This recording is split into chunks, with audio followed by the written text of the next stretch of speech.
Thank you Jesus. धन्यवाद यीशु, धन्यवाद यीशु। Worship father, worship father, worship father. सबको स्वागत करता हूँ और एक नया टॉपिक का साथ और एक नया विषय का साथ जो आज मैं आपको सामने रखने जा रहा हूँ। परमेश्वर ने क्यों मंदिर का पर्दा फाड़ा? परमेश्वर ने क्यों मंदिर का पर्दा फाड़ा? जो आज का विषय है बहुत गंभीर है। इसमें हम मसीह जनता क्या सीख सकते हैं? इसमें आप और हम क्या जान सकते हैं? मंदिर का पर्दा परमेश्वर ने क्यों फाड़ा? मत्ती के किताब से देखते हैं कि मत्ती के किताब 27 अध्याय 51 नंबर वचन कहते हैं कि और देखो मंदिर का पर्दा ऊपर से नीचे तक फटकर 2 टुकड़े हो गए और धरती ढोल गई और चट्टानें तड़क गई। तो ये जो वचन है, ये वचन जो कहता है मंदिर का पर्दा ऊपर से नीचे तक फटा, नीचे से ऊपर तो क्यों नहीं फटा? तो ऊपर से नीचे तक इसीलिए फटा क्योंकि खुद परमेश्वर ने उसको फाड़ा। खुद परमेश्वर ने उसको फाड़ा है, उसको परमेश्वर ने फाड़ा है। जैसे ही यीशु मसीह की मृत्यु हुई, जैसे ही यीशु मसीह की बलिदान हुई, मंदिर का पर्दा ऊपर से लेकर नीचे तक फट गया। मंदिर का पर्दा फटने में क्या कारण है और इससे आज मुझे और आपको क्या सीखना है, ये बात को मैं रखूंगा। जो मैं आपको बोलने जा रहा हूँ इसको ध्यान से सुनिए कि परमेश्वर ने क्यों फाड़ा, इसके पीछे कारण क्या है। ध्यान से सुनिएगा। जो मंदिर था वहाँ का जो पर्दा फटा और वहाँ पे मंदिर में कुछ चलता था। वहाँ पे मंदिर में, यरूशलेम के मंदिर में कुछ चलता था जिसको आप कह सकते हो सेक्रीफाइस, बलिदान प्रथा कहते थे, इसको कह सकते हो आप। तो अब बहुत सारे रीति, वहाँ के बहुत सारे रीति रिवाज, इसको जो परमेश्वर ने टेम्पोररी नियम बनाए थे, जो परमेश्वर ने टेम्पोररी नियम, परमानेंट नहीं, टेम्पोररी नियम बनाए थे जो वहाँ सेक्रीफाइस करना था। फिर और एक कनेक्शन मैं आपको दूंगा, जो दे रहा हूँ, जो कि जहाँ परमेश्वर का मेमना अर्थात यीशु मसीह, जहाँ परमेश्वर का मेमना अर्थात यीशु मसीह अपना बलिदान देता है तो मंदिर पे एक परमेश्वर का बनाई हुई टेम्पोररी नियम के बलिदान होता था। तो और क्रूस पे यीशु मसीह का बलिदान हुआ था। ये दोनों को कनेक्शन देखिए। अभी देखना है कि दोनों में अंतर क्या है, दोनों में अंतर क्या है। तब जब यीशु मसीह का बलिदान हुआ तब मंदिर का पर्दा फटना स्वाभाविक ही है। जब यीशु का बलिदान हुआ तब तो मंदिर का पर्दा फटना स्वाभाविक है और वो जरूरी भी था। क्यों? आपको समझना होगा कि मंदिर में एक अशुद्ध लहू का बलिदान चढ़ा रहा था। मंदिर में टेम्पोररी एक अशुद्ध लहू चढ़ा रहा था और एक अशुद्ध लहू इसी को कह सकते हो टेम्पोररी, इनपरफेक्ट, परफेक्ट नहीं था। वो टेम्पोररी था, वो असिद्ध था, अर्थात वो सिद्ध लहू नहीं था। जैसे ही पर जब सर्वसिद्ध लहू मिला, किसको मिला? परमेश्वर को, तो पर्दा तो फाड़ना ही था। पर्दा तो फाड़ना ही था परमेश्वर को, क्योंकि उस मंदिर के अंदर जो लहू बहता था, उस मंदिर के अंदर जो लहू बहता था वो सिद्ध लहू नहीं, वो सिद्ध लहू नहीं था, परफेक्ट नहीं था। जब परमेश्वर यहोवा को यीशु का लहू अर्थात मेमने का लहू मिला, परमेश्वर ने पर्दा को फाड़ा, परमेश्वर ने पर्दा को फाड़ा। तो फिर सुनिए, पर्दा को फाड़कर प्रभु क्या बोलना चाहते हैं ये आपको समझना होगा। अब मुझे और इस मंदिर से कुछ लेना देना, आपको उस मंदिर से कुछ लेना देना नहीं है। इसीलिए नहीं है कि परमेश्वर मंदिर में नहीं है, परमेश्वर मंदिर में नहीं है। अब परमेश्वर इस मंदिर में काम नहीं करता। सबसे पहले वचन देखिए, ये यीशु मसीह बना महायाजक और उसने किसी का लहू नहीं लिया, बल्कि खुद का लहू लिया और प्रवेश किया। कहाँ? देखिए, इब्रानियों का किताब 4 अध्याय 14 नंबर वचन कहते हैं, सो अब हमारा एक ऐसा बड़ा महायाजक है जो स्वर्गों से होकर गया है। और इब्रानियों का 9:24 में कहता है क्योंकि मसीह ने उस हाथ के बनाए हुए पवित्र स्थान पे, जो सच्चा पवित्र स्थान का नमूना है, प्रवेश नहीं किया।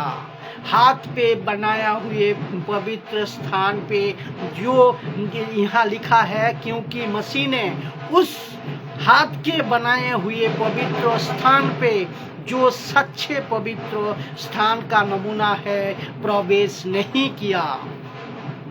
कौन सा मंदिर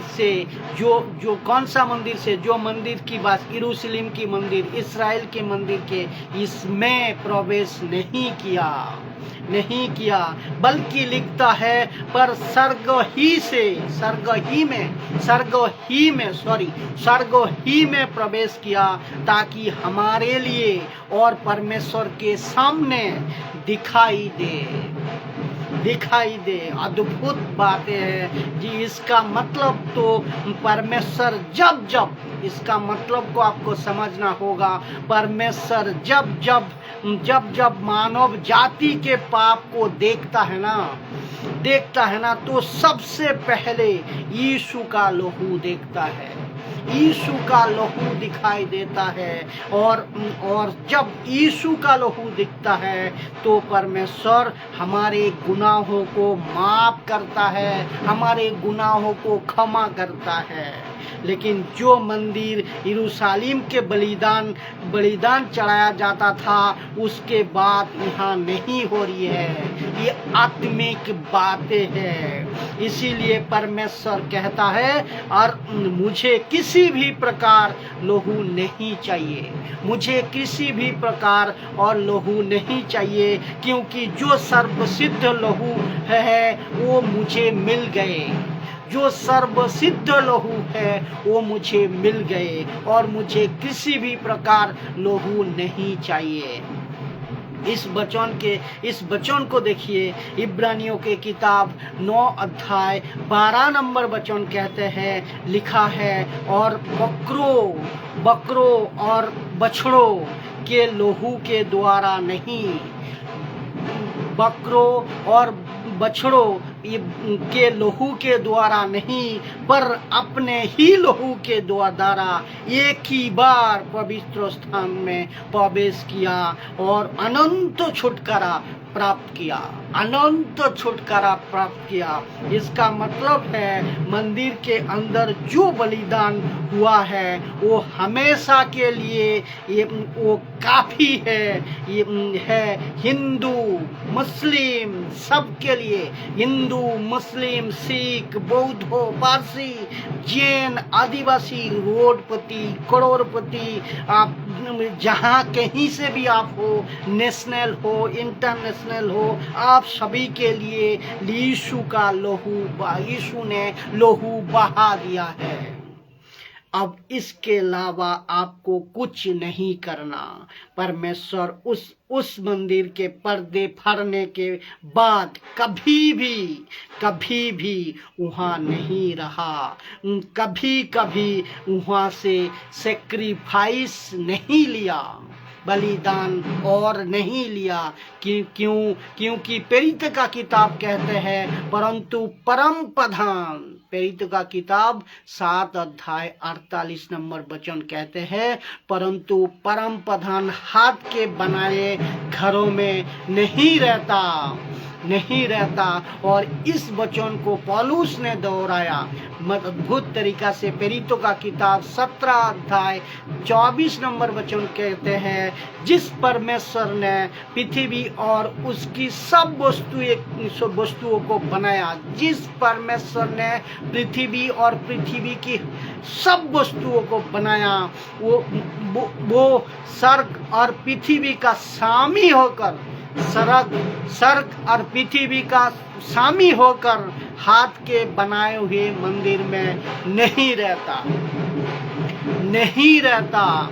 तो इसका मतलब परमेश्वर यहाँ मंदिर में नहीं है, परमेश्वर इस्राएल में नहीं है, आपका यरूशलेम के मंदिर में नहीं है। क्योंकि वो आपके और मेरे अंदर है और अंदर बसता है।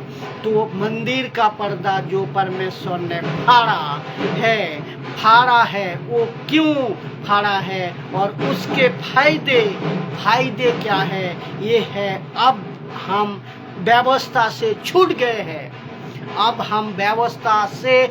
गए हैं, क्योंकि बलिदान मिल चुका है, सर्वसिद्ध लहू मिल चुका है, मंदिर का पर्दा फट चुका है। हम व्यवस्था से आज़ाद हो गई है, व्यवस्था से हम आज़ाद हैं। जैसे कि हम शब्द से छूट गए हैं, दूसरा हम खतना से छूट गए हैं, तीसरा हम बलिदान से छूट गए हैं। मैं आप सभी को पुनराय दोहराता हूँ कि यहूदी कॉन्सेप्ट को, यहूदियों का ऐसे किसी रीति रिवाज के, किसी फेस्टिवल, किसी फंक्शन आपको नहीं फॉलो करना है, क्योंकि आप और मैं अन्य जाति है, और आप यीशु के लहू से